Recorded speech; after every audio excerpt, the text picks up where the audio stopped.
Taylor, fourth straight win, but are you concerned that the team hasn't been able to build or maintain distance really over the past month in the way the team did earlier in the season? I wouldn't call it concern or alarming. I'm aware of our inability right now to stretch leads but it's kind of the nature of the season right now. I mean, I got to give credit to the four teams that we played, how hard they've been playing. Everyone's playing for different reasons, but these guys are coming out playing extremely hard. I mean, I did think tonight we got a little careless with the game, especially when we built a 19-point lead. And then, I thought we had kind of a back and forth for a stretch or like the first half of the third quarter. And then we just had some careless plays on offense, lack of some discipline on the defensive side. The offensive rebounding hurt us for sure. We're not getting 50-50 balls, and then boom, it just became an avalanche. And luckily our guys found a way. I mean, we got to find the positive through this, that we still found a way to win these games, regardless of who we're playing, where we're playing. But definitely our standard is something that we have to be aware of, being more consistent in for 48 minutes. And proud of the resolve down the stretch. I mean, we hadn't seen a zone defense in a really long time. It was like a morphed zone, 2-3, 3-2, 1-3-1, 2-stack, all that. It definitely threw us for a loop.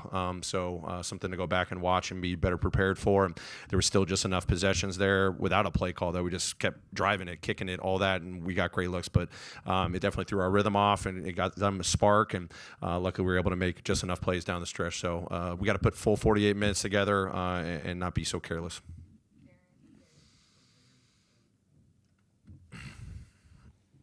Coach, right here, Luke Kennard got you 30 points off the bench, his best shooting performance since January.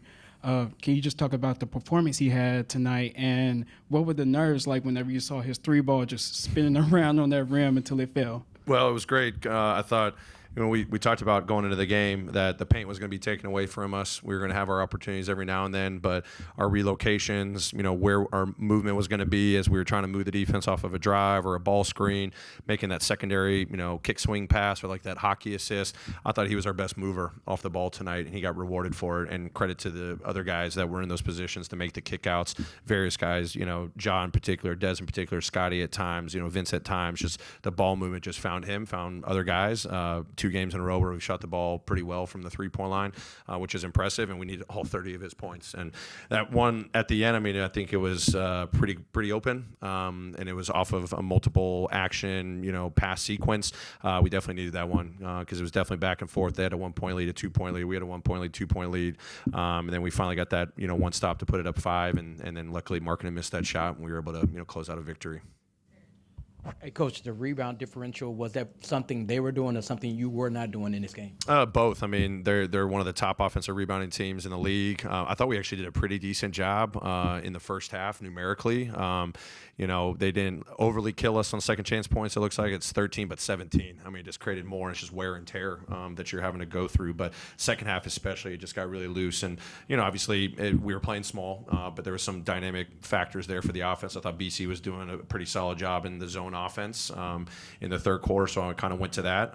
But we definitely got hurt. We got to collectively get better, even if we're playing small ball out there. So definitely an area that we've got to improve on, big or small. But that definitely was something that's a strength of theirs that we needed to do a better job of, and we're going to see them one more time. So big focal point in the game plan.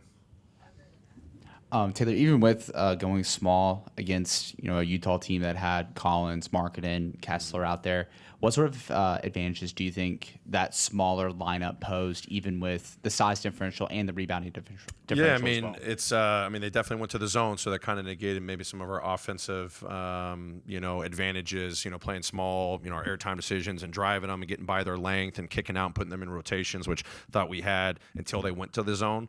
And then when we were in the zone, it was just clunky for us. So I was just kind of piece together, having Luke out there shooting the ball great, Ja big time threes, Des big time threes. So having that stretchability out there, even with their length and size, having those playmakers that hopefully we're going to break through, and not always just a pick and roll, but a kick out to a drive and then a relocation, all that. Like, again, we only had that maybe 15-20% of the time. The rest of the time it was just super clunky. But I try to go with my gut on who I thought was going to kind of break through the zone offensively. And we were just going to have to scrap on the defensive side. We were switching 1 through 4, trying to keep Kessler off the boards was a challenge, but I liked our physicality on the ball, against a drive-heavy team. Taylor right here in the back. There was, I know people have talked about Gigi's defense. There was a sequence where it looked like he got lost in the second quarter. You call timeout, kind of clapped his direction and yelled something at him. What was said? What did you see on that possession that clearly had you at least a little bit upset? Yeah, I mean, to his credit, I mean, he understood what his mistakes were.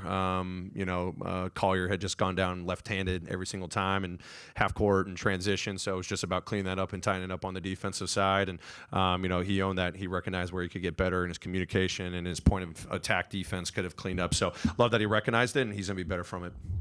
Coach in the back.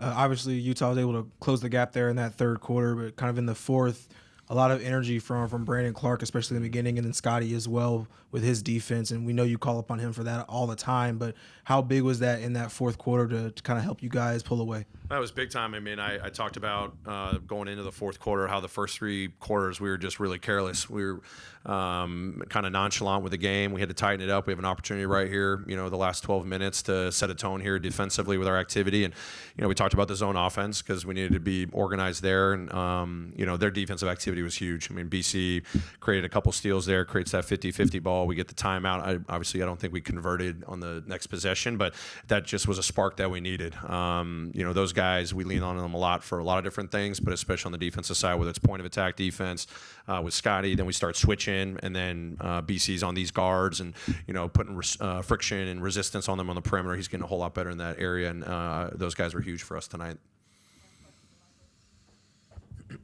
Taylor, what is it that you want to consistently see from Luke Kennard from the perspective of how he can, when he gets looks, they're falling for the most part, but how he can consistently get these looks and consistently have these type of attempts on a night-to-night basis? Yeah, I mean, I think give him a lot of credit. I mean, he's also been one of our best playmakers throughout the season, for stretches.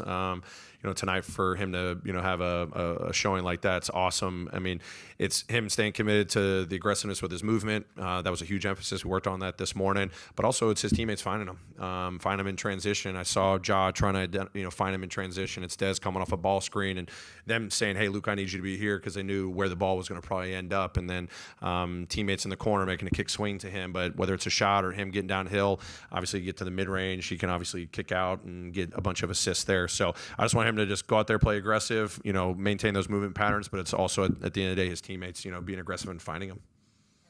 Great. Thanks, everyone. Appreciate it.